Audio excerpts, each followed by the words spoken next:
Yes, so this has been very carefully media managed. This press conference is taking place this afternoon, and only select media have been allowed in. Other than that, it will be televised. So clearly, this is Carlos Ghosn looking to present his side of the case.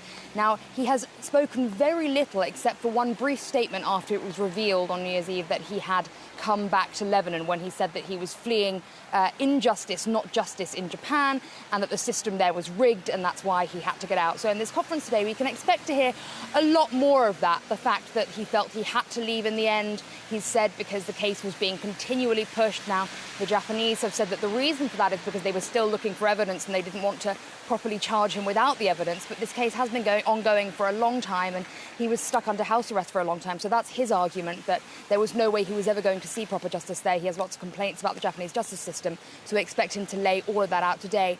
He was supposed to also be meeting with the judiciary, the Lebanese judiciary, to answer questions from them. That was supposed to be yesterday or today, but that hasn't happened yet. So he's going to be able to set out his stall before he has to stand up in front of Lebanese judges.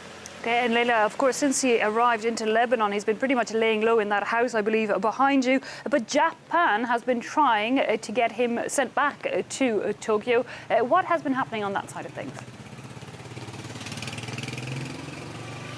Absolutely. Japan has reiterated several times its wish to extradite Mr. Ghosn back. There is no extradition treaty between Lebanon and Japan, but that doesn't mean that Japan can't make efforts. They have issued a red notice through Interpol, which is essentially a wanted persons notice, formally informing the Lebanese authorities that they require their help in detaining Mr. Ghosn and setting him back. But when Mr. Ghosn entered Lebanon, General Security, the security forces here, said that as far as they were concerned, he'd entered the country legally and they would not be pursuing him any further. There's also been confirmation from inside Lebanese authorities that several Lebanese politicians were encouraged to smooth the way for his entry into the country and allow him to forego the official procedures in the airport to get through. So it's clear on the Lebanese side that they have been helping, and the Japanese are very angry about that. Yesterday, there was a meeting between the Japanese ambassador to Lebanon and the president of Lebanon, Michel Aoun, in which the ambassador encouraged Mr. Aoun to cooperate more, asked for more cooperation from the whole government in case it negatively impacted relations between the two countries. And of course, what he means there is the fact that Japan is one of the biggest donors to Lebanon, so